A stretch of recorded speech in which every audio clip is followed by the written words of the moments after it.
3 infamous ocean disappearances, spanning decades, involving hundreds of lives. One navigational failure that keeps repeating, quietly without warning. If you're here from the shorts, you saw the isolated Vanishings, the colossal Navy ship with over 300 aboard. The squadron of 5 bombers that lost their way together, the 2 passenger airliners that blinked out mid-flight.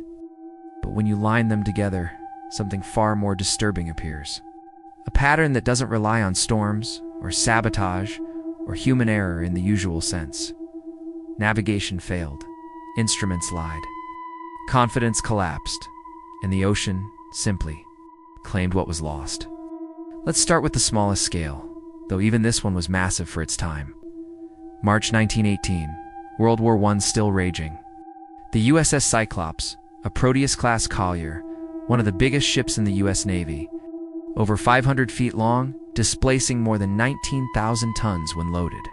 She left Brazil bound for Baltimore, carrying 10,000 tons of manganese ore vital for steel production in the war effort. On board, 306 people, crew, officers, even a few passengers, including the U.S. Consul General to Brazil. The ship was known to be sturdy, though overloaded slightly, but nothing catastrophic. Weather reports along the route showed calm seas, no major storms. The captain, George Worley, was experienced, but eccentric rumors of him, pacing the deck in long underwear and a hat, or threatening crew with a revolver.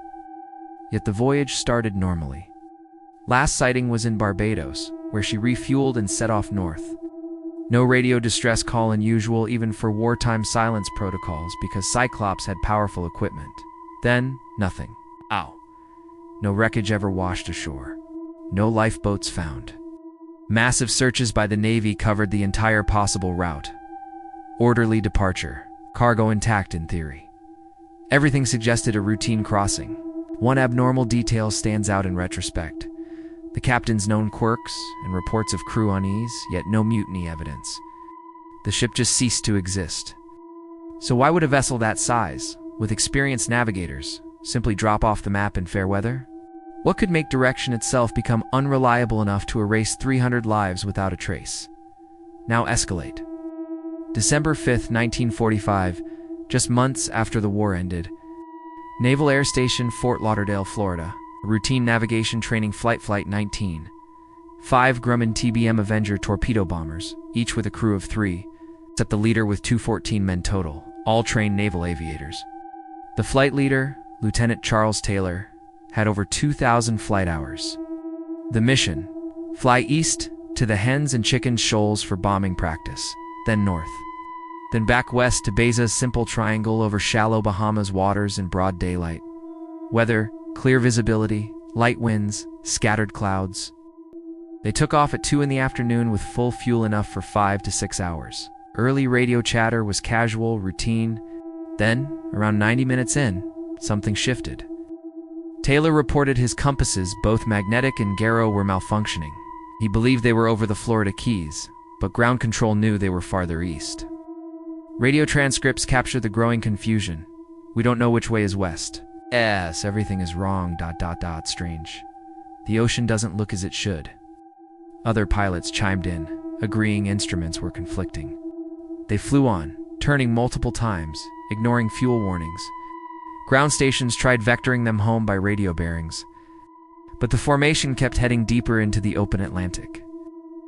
Last transmission faded around 7:30 p.m. No panic, just uncertainty. Searches began immediately, covering hundreds of thousands of square miles. One of the rescue planes, a PBM Mariner flying boat with 13 crew, also vanished that night, known for being volatile with fuel vapors, but still, no debris from any of the 6 aircraft. No oil slicks, no life vests. Instruments betrayed them simultaneously.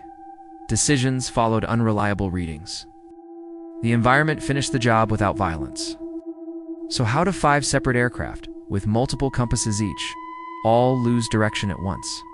What collapses a leader's confidence so completely that he overrides visual cues of sunset and land?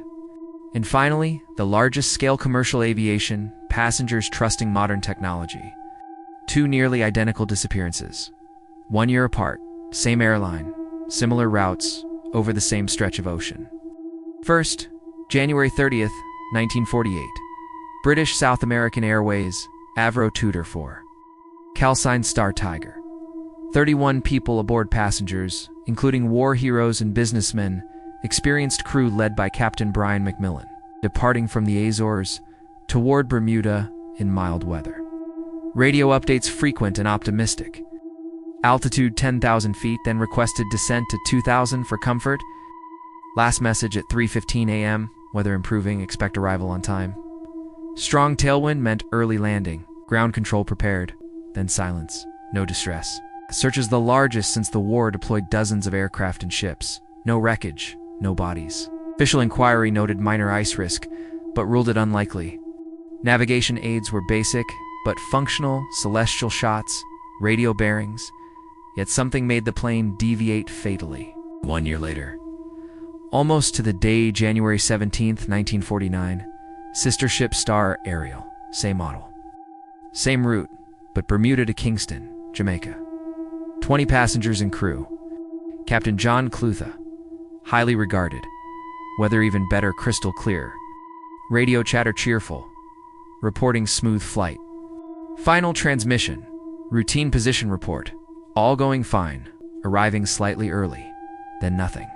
Again, massive search. Again, zero trace. Instruments across both flights appeared reliable pre-departure. Confidence high until the abrupt end. The ocean erased them mid-sentence. That's why, due to state-of-the-art airliners, with redundant navigation, vanishing conditions, pilots described as ideal. Ow. What force misdirects so subtly that crews never realize they're lost until it's irreversible? Us. Step back and trace the repeating sequence. In each case, conditions normal. Navigation starts reliable.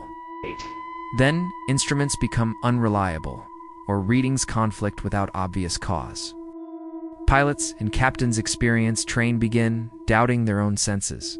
They make decisions based on false information, steering wrong headings, ignoring fuel, dismissing landmarks. No storm hides the error. No attack forces it. The sea or sky simply lets them drift into the void, and the void finishes the job. This pattern doesn't shout, it whispers misdirection. And hundreds vanish listening to it. The ocean doesn't need to rage, just needs you to be lost. Natural atmospheric phenomenon, rare instrument betrayal, or something unknown. Drop your theory below. 1 for natural, 2 for mechanical, 3 for unknown. Hit that like button if this pattern made you rethink open water. Subscribe and turn on the bell, because next time we re-explore in Vanishings, where the clues left behind were too perfect to be real. Share this video with someone who still thinks navigation is foolproof.